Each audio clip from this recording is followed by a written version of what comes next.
வணக்கம். சமூகத்தின் இன்றைய முக்கிய செய்திகளுக்காக உங்களோடு இணைந்து கொள்ளும் நான் சங்கவி நாகராஜா.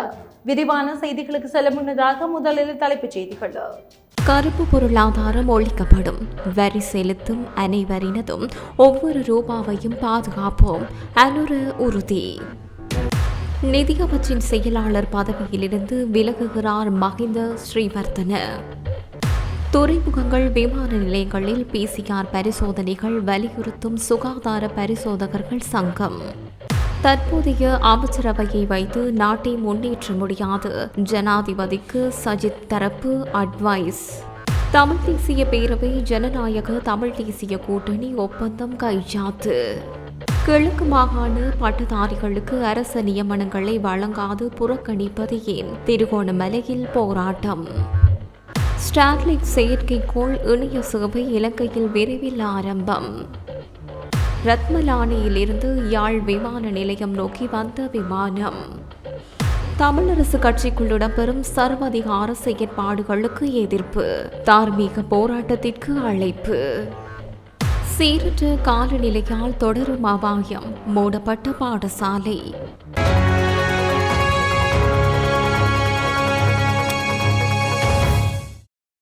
பொதுமக்களின் ஒவ்வொரு ரூபாவையும் பாதுகாப்பதற்காக ஜனாதிபதியின் செலவினங்களை கூட இயன்றளவு குறைத்து வருவதாக ஜனாதிபதி அனுரகுமார திசாநாயக்க தெரிவித்துள்ளார்.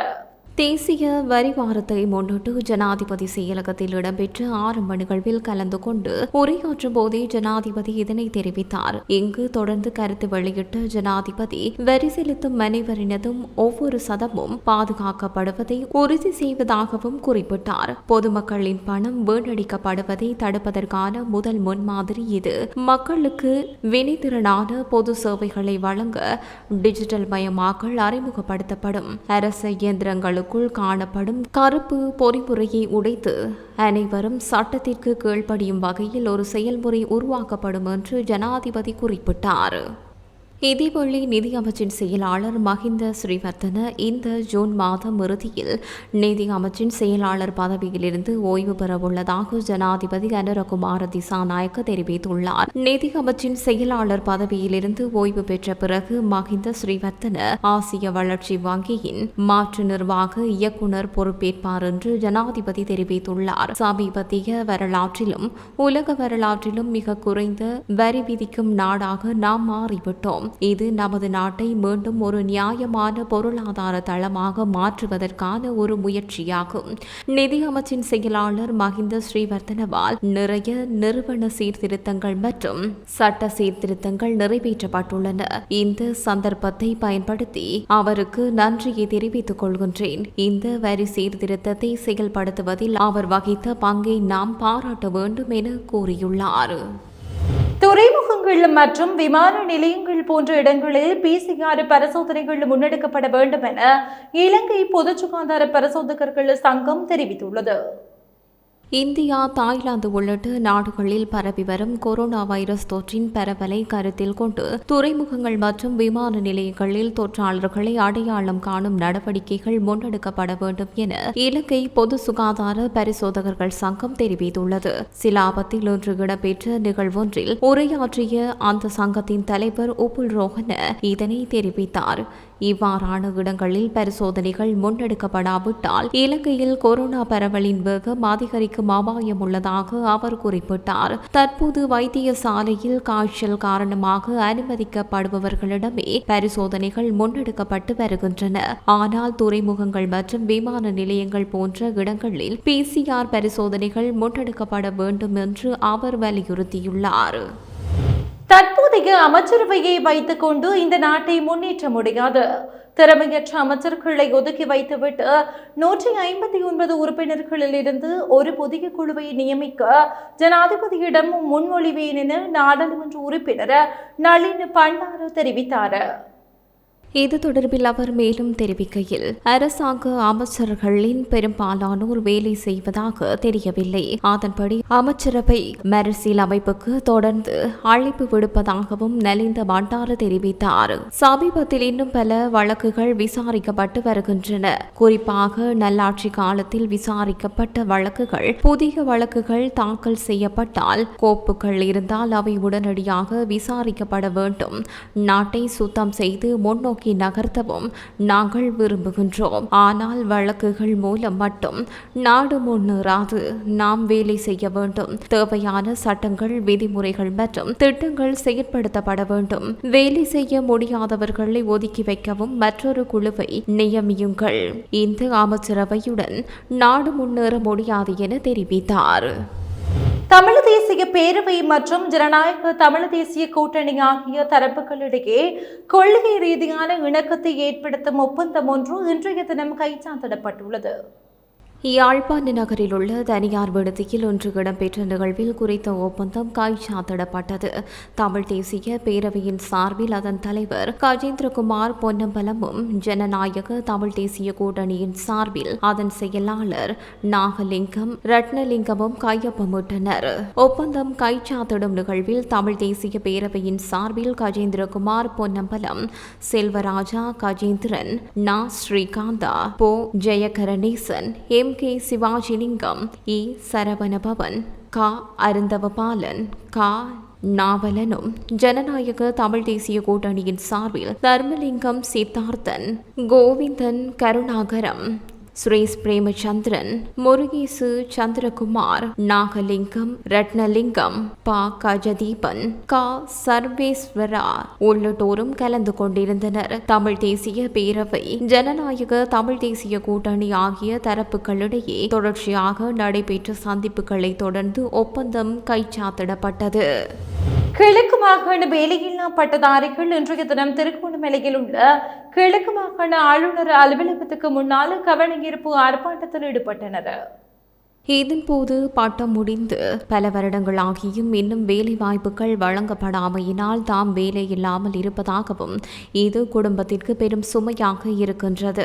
ஏனைய மாகாணங்களில் உள்ள பட்டதாரிகளுக்கு வேலை வாய்ப்புகள் வழங்கப்படுவது போன்று கிழக்கு மாகாணத்தில் உள்ள பட்டதாரிகள் புறக்கணிக்கப்படாமல் வேலை வாய்ப்புகள் வழங்கப்பட வேண்டும் எனவும் கிழக்கு மாகாண பட்டதாரிகள் கோரிக்கை விடுத்தனர். இவ்வகவன ஈர்ப்பு போராட்டத்தில் அதிகளவான வேலையில்லா பட்டதாரிகள் கலந்து கொண்டனர். கிழக்கு மாகாண பட்டதாரிகளின் சுழற்சி முறையிலான போராட்டம் தொடர்ந்தும் இடம்பெற உள்ளமை குறிப்பிடத்தக்கது. இலங்கை ஸ்டார்லிங்க் செயற்கைக்கோள் இணைய சேவைகளை விரைவில் அறிமுகப்படுத்த உள்ளது. அதற்கு தேவையான அனைத்து அரசாங்க ஒப்புதல்களும் ஒழுங்குமுறை செயல்முறைகளும் இப்போது நிறைவடைந்துள்ளன என்று டிஜிட்டல் பொருளாதார துணை அமைச்சர் ஏரங்க வீரரத்ன உறுதியளித்துள்ளார். 2025 ஆசிய தொழில்நுட்ப உச்சி மாநாட்டின் ஒரு பகுதியாக சிங்கப்பூரில் நடைபெற்ற உயர்மட்ட கூட்டத்தின் போது இந்த அறிவிப்பு வெளியிடப்பட்டது. இது தொடர்பில் துணை அமைச்சர் தெரிவிக்கையில், செயல்பாடு வெளியீட்டை தொடர ஸ்டார்லிங்கில் இருந்து இறுதி டேஷ்போர்ட் தரவை அரசாங்கம் எதிர்பார்த்துள்ளது. கிடைத்ததும் சேவைகள் தாமதமின்றி ஆரம்பிக்கப்படும்.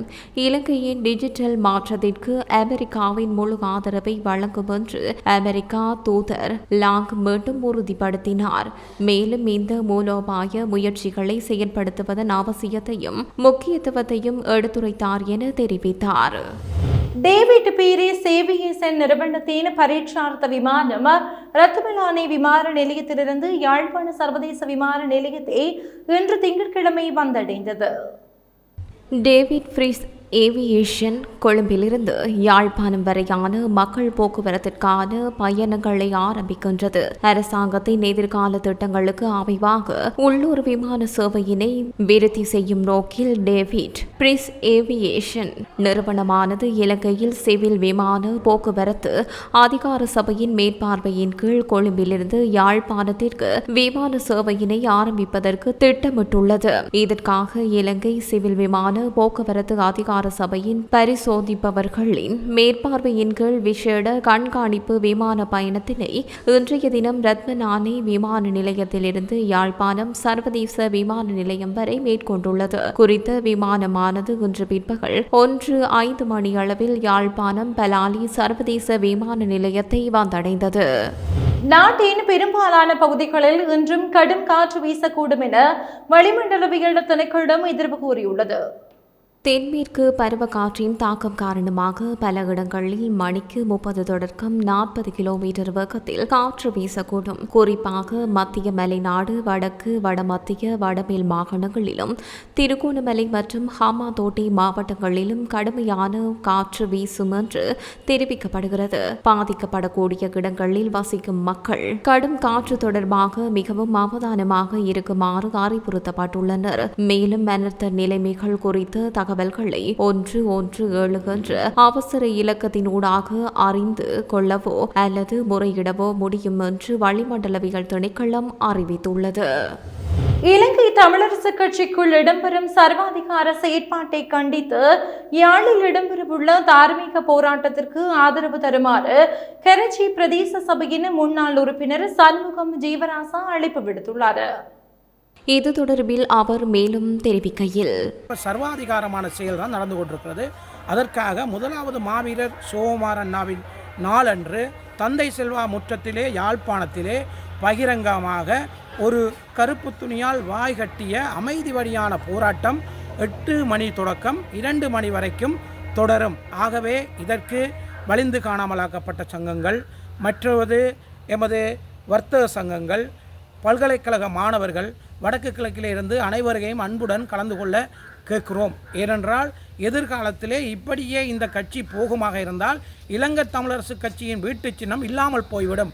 சில கோடாரி கம்பர்களின் ஆட்சியும் அநியாயமும் இந்த கட்சியிலே பயங்கரமாக இருக்கிறது. உங்களுக்கு தெரியும், மாவட்டத்திலே கௌரவ பாராளுமன்ற உறுப்பினர்களை தெரிவு செய்யப்பட்ட நபர்களால் எமக்கு அவர்களுக்கு ஒரு பாராளுமன்ற உறுப்பினர்களுக்கு கூடி உரிமையாக ஒரு சபையை கூட செயல்பட முடியாமல் சில கோடாரி கம்புகள் குழப்பிக் கொண்டிருக்கிறார்கள். உண்மையாகவே இது சம்பந்தமாக உலகத்துக்கு தெரிய வேண்டும், யார் இந்த பிழைகளை விடுகிறார்கள். உண்மையாகவே எமது போராட்டம் மௌனிக்கப்பட்ட பிறகு 2009 அரசியலிலிருந்து 2009 போராட்டத்தை பொறுத்தவரையிலே சர்வதேச நாடுகளின் உதவியோடு எங்கள் போராட்டம் மௌனிக்கப்பட்டது. இன்றைக்கு அரசியலை பொறுத்தவரையிலே 1-2 பேர்களால் இந்த அரசியலையும் இல்லாமலாக்குவதற்காக செயல்படுகிறார். ஆகவே இதை வன்மையாக கண்டித்து 5ஆம் தேதி கூடும் இந்த தார்மீக போராட்டத்துக்கு உண்மையாகவே தமிழ் தேசியத்தில் பற்றுள்ளவர்கள் அன்புரிமையோடு கலந்து கொள்ள வேண்டும் என்று மிகவும் பணிவன்புடன் கேட்டுக்கொள்கிறேன். பதவி கொடுக்காததால் யாழ் வடமராட்சி கிழக்கு தேசிய மக்கள் சக்தியின் உள்ளூராட்சி சபை தேர்தல் வேட்பாளர்கள் தேசிய மக்கள் சக்தியின் குற்றங்களை வெளியில் கூறுவதாக சமூக செயற்பாட்டாளரும் வடமாகாண காலிக்கான மக்கள் உரிமை இயக்கத்தின் தலைவருமான முரளிதரன் தெரிவித்துள்ளார். வடமராட்சியில் இடம்பெற்ற ஊடகவியலாளர் சந்திப்பில் கலந்து கொண்டு கருத்து தெரிவிக்கும் போதே அவர் இவ்வாறு தெரிவித்தார். இது தொடர்பில் அவர் மேலும் தெரிவிக்கையில், சொன்ன கருத்து வந்து அவர்களுக்கு செய்து கொடுக்காதான் அதை வச்சுதான் கட்டுப்படுத்த முடிக்கிறாங்க, மேம்படும் முறையில அதை கட்டுப்படுத்த முடியாது சொல்றாரு. ஆனால் அவர்களுக்கு அந்த சீட்டை கொடுத்திருந்தா பிரச்சனை இருக்குமோ?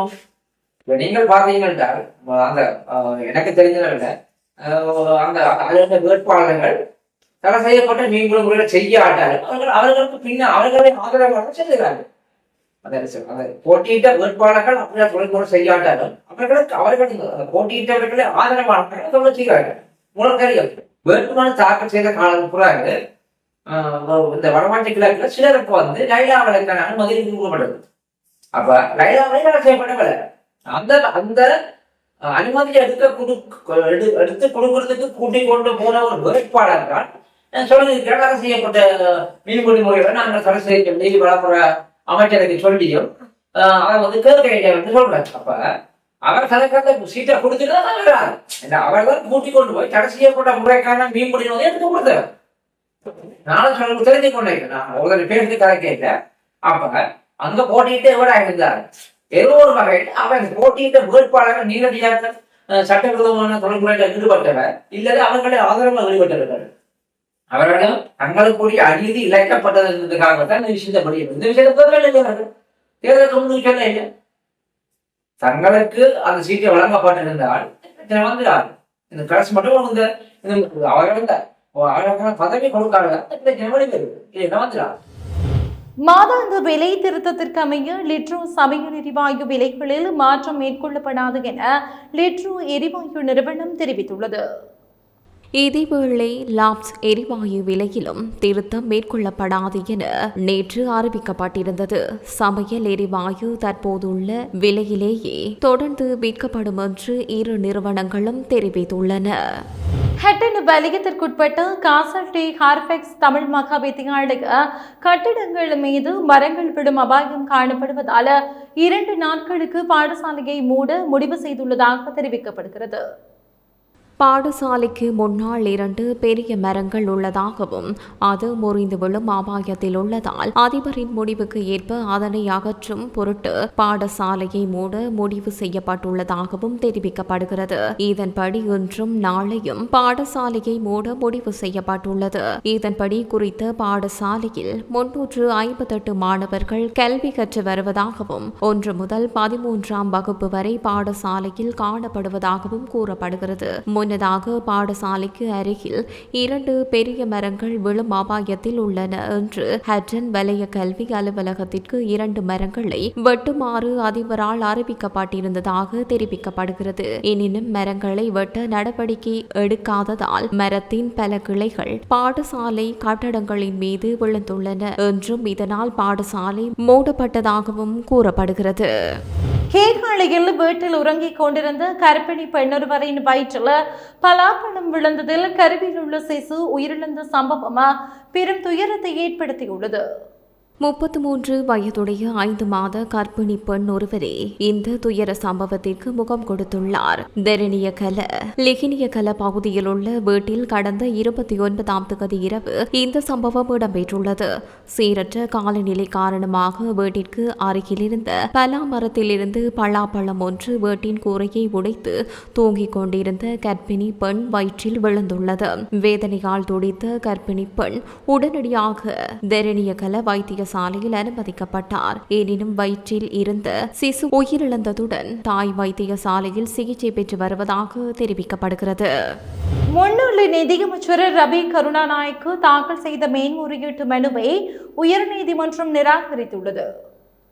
அவருக்கு இடைக்கால உத்தரவை எதிர்த்து மேல்முறையீடு செய்யும் உரிமை இல்லை என்று நீதிமன்றம் தெரிவித்துள்ளது. தீர்ப்பில் மேல்முறையீடு செய்வது இயல்பான உரிமை அல்ல, சட்டத்தால் தெளிவாக அனுமதி தரப்பட்டிருக்க வேண்டும் என நீதிமன்றம் தெரிவித்துள்ளது. ரவி கருணாநாயக்க மற்றும் தொழிலதிபர் அர்ஜுன் அலோசியஸ் ஆகியோர் 2016ஆம் ஆண்டு பிப்ரவரி முதல் செப்டம்பர் வரை ரூபா 1.1 கோடியை வாடகை மற்றும் அவர்களுடைய நன்மைகளுக்காக பயன்படுத்தினார்கள் என்பதற்கிணங்க ஊழல் மற்றும் மோசடி விசாரணை ஆணைக்குழுவால் வழக்கு தொடரப்பட்டிருந்தது. அமைச்சர்களின் மீது ஊழல் தடுப்பு சட்டத்தின் கீழ் வழக்கு தொடர முடியாது எனவும் அரசியலமைப்பில் உள்ள பரஸ்பர முரண்பாடான வரையறைகள் காரணமாக வழக்கை தள்ளுபடி செய்ய வேண்டும் எனவும் ரவி கருணாநாயக்க மற்றும் தொழிலதிபர் அர்ஜுன் அலோசியஸ் வாதிட்டனர். இந்த வாதத்தை உயர் நீதிமன்றம் நிராகரித்தது. இதனால் மேல்முறையீடு நிராகரிக்கப்பட்டது மற்றும் ரவி கருணாநாயக்க ரூபா 1 லட்சம் இழப்பீடு செலுத்துமாறு உத்தரவிடப்பட்டுள்ளது. வரலாற்று சிறப்புமிக்க வவுனியா புதூர் நாகதம்பரான் ஆலய பிரதான வீதிக்கு காப்பிடும் பணியினை இன்றைய தினம் வன்னி பாராளுமன்ற உறுப்பினர் மா ஜெகதீஸ்வரன் ஆரம்பித்து வைத்தார். போக்குவரத்து அமைச்சர் பிமல் ரத்நாயக்கவின் வழிகாட்டுதலின் அடிப்படையில் மாகாணம் குறித்த அபிவிருத்தி நிதியின் கீழ் 24 மில்லியன் ரூபாய் செலவில் 1.75 கிலோமீட்டர் காப்பட் வீதியும் மீதமாக உள்ள 4.35 கிலோமீட்டர் வீதிக்கு கிரவலும் போடப்பட உள்ளது. இந்த நிகழ்வில் பாராளுமன்ற உறுப்பினர் மா ஜெகதீஸ்வரன், வீதி அபிவிருத்தி அதிகார சபையின் உயர் அதிகாரிகள், உத்தியோகத்தர்கள், பிரதேச மக்கள் என பலரும் கலந்து கொண்டனர். இத்துடன் சமூகத்தின் இன்றைய முக்கிய செய்திகள் நிறைவு பெறுகிறது. தொடர்ந்தும் சமூகத்தோடு இணைந்திருங்கள். நன்றி. இது போன்ற செய்திகளை தெரிந்து கொள்ள சமூகம் நியூஸ் சேனலை சப்ஸ்கிரைப் செய்து அருகில் உள்ள பெல் பட்டனை கிளிக் செய்யுங்கள். மேலும் இது போன்ற செய்திகளை உடனுக்குடன் தெரிந்து கொள்ள சமூகமீடியா.com என்ற இணையதளத்தின் வாயிலாகவும் எங்களுடன் இணைந்திருங்கள்.